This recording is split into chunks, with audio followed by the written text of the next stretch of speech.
You know, when other YouTubers make GTA Let's Plays, they always mix up some goal to achieve, whether it's in their title or in the first episode.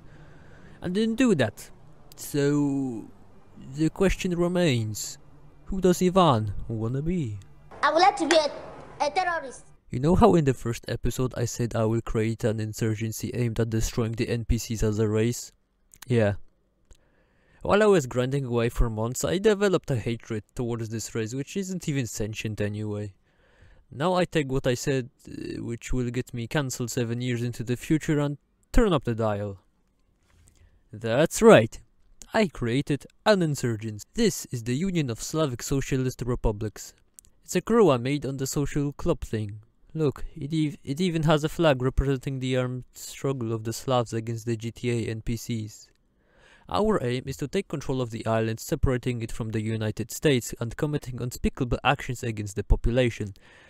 Some will be executed, others deported to Guatemala, and some yeeted off the boats into the ocean after pouring cement on their feet. Some will simply die during the war, which will make the cleanup later much easier.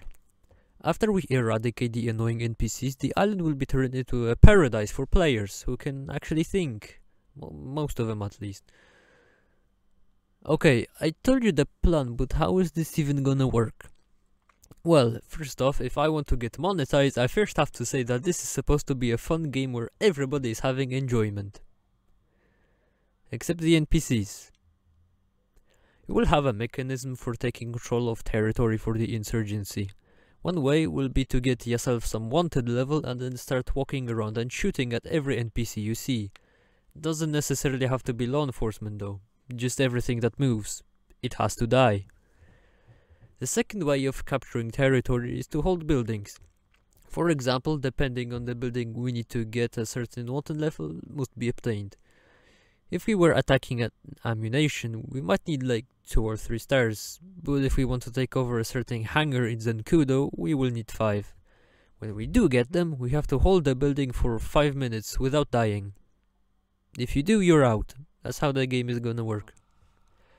With the first few missions, my comrade will help me out. We sit at the map table so we look like we are a professional military. We clearly are not. Ivan is wearing a tracksuit for war. Anyway, I explained the rules to the comrade while we get this epic shot where Ivan's hair bugged out and looks like a fucking Lego man. The first place that we will take over is Paleto. We entered the Vetir because I thought it was cooler to go to war in a military truck than in some Deluxo or some gay shit. We get onto the motorway looking epic with Yaboy in the back sitting with his vest on. You might think that this guy knows what's up a bit more than Ivan, who is in a tracksuit, but remember that we are going to an urban area, one surrounded by a green forest. His vest is yellow. I'm pretty sure the Adidas is a better camouflage. Anyway, the first thing that we will take over is the ammunition in Paleto. After all, we need supplies to start the insurgency. We pull up at the gaff and I park nicely. Just because we are starting an armed conflict doesn't mean we have to be a road danger. I get myself some armor and some ammo for the Kalash and the machine gun. Also some explosives could be nice. After that we kill the guy and proceed to take over the shop. My comrade kills the shop owner and I come outside and shoot some cops, so we have a nice wanted level.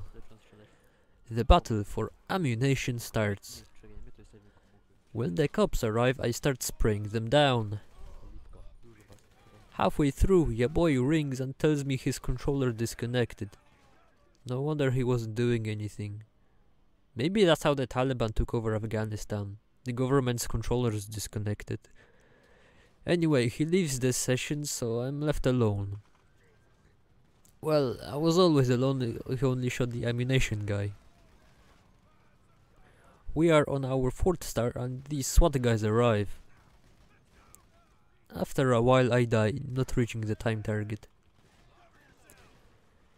We decide to take over the police station next. We prepare by creating a ring of vehicles that we could use as cover from the enemy's ground forces. Helicopters are gonna be a problem though. I do most of the work because your boy Philip is clearly mentally challenged, like what the fuck is this car placement? Anyway, he goes to get some attention while I wait. I try to take out a helicopter, but then decide not after missing 3 times. We go on a really nice killing spree. We hold the position surprisingly effectively. The best part was when capitalism came in and started charging taxes from my account and shit. Officially, from now on, capitalism is an official enemy of the revolution. Unfortunately, after some time passes by, I am finally eliminated by the NPCs who come in from the flank and shoot me while I'm calling in ammo from Merryweather. The comrade dies 2 seconds later. We died too soon as we were 30 seconds away from the target. We go back to ammunition and try to conquer it. Unfortunately, the debil that is my comrade decides to give us a wanted level before I can restock on ammo and armor. So basically I'm stuck with 1 full vest, whatever is left of my weapons, and this stupid haircut that bugged out. I eat a Molotov and almost burn ourselves alive, as the whole shop is on fire. I come up with an awesome advertisement idea where you eat P's and Q's while resisting the government. Unfortunately, we lose the Vetir, which was standing right in front, so kinda predictable.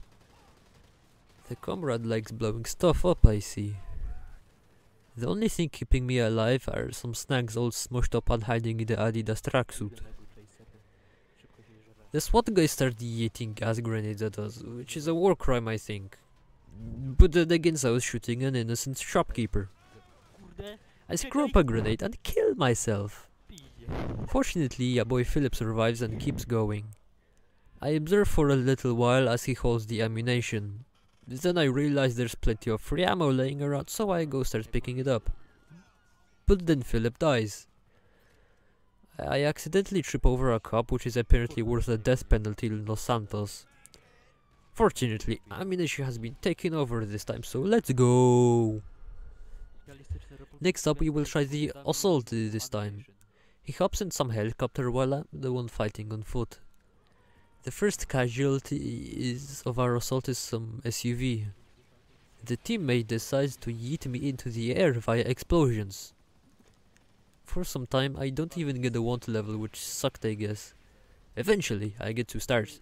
Finally. The first cops get demolished. Remember that there's always 2 cops in a single car, so they're very vulnerable, and they're very vulnerable when they pull up to engage me. This resulted in some very hefty losses for the NPCs.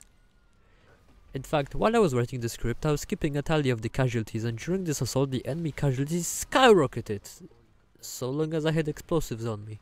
I roam the streets fairly unbeatable. But then I use up all my grenade launcher ammo, and my health is pretty bad too. I die very heroically by taking out some more NPCs. Then I witness the death of my comrade. I re-engage instantly on the beach. On my way to my death site, I'm rudely run over by an NPC. This is why I want to kill them. My comrade dies again. We are, however, reunited and start fighting together on foot. Philip calls in the RC tank thingy, which was very useful as I am near being overrun. I eventually am though, as I'm low in health. I get this ridiculous spawn which straight up prevents me from doing anything. Anyway, the battle is over and here are the casualties. The NPCs lost about 8 civilians, 80 cops plus 7 I can't confirm but I think died, 37 of these SWAT guys plus 3 I also can't confirm, and in terms of vehicles I know they lost at least 2 helicopters. The Insurgency, however, lost 5 Gopniks, aka Ivan, 3 Urods, aka Philip, and 1 Vetir. We take about, okay, we got like half of Paleto, but we need to create some sort of secret police. A Czech or NKVD basically. However, in order to do that we need to be able to kidnap people, like Ivan did in Yugoslavia. We need to get a gang burrito. You can get it for free in free mode if you do a certain gang attack where it should spawn. On the way I yeet a Molotov cocktail and an NPC. Why? Because I had one on me. We pull up at the location and wait patiently for the gang attack to appear. However, it only appears at night, so when it's daytime I steal a private jet and unsuccessfully attempt a kamikaze maneuver on my comrade. Then we do a drag race between the June buggy and his night shark. An insurgent is better. Unfortunately he wins. Eventually we do the gang attack, but the gang burrito doesn't spawn. Also, a note from the future, it does actually spawn there. I saw it some other time, but I guess we were just unlucky. We get ourselves a fire to casually eat at, which was very wholesome. Camping in sandy shores. Maybe that's what I should do, make camping tutorials in GTA Online. Also, I explode because I explode. Philip feels a little cold. The police interrupts our camping trip, which is very rude, so they pay the ultimate price of interrupting a gopnik. I die, respawn, and I'm greeted by the imbecile firing fireworks at a police helicopter. We do the gang attack again, but the gang burrito still doesn't want to spawn. Like, what the hell?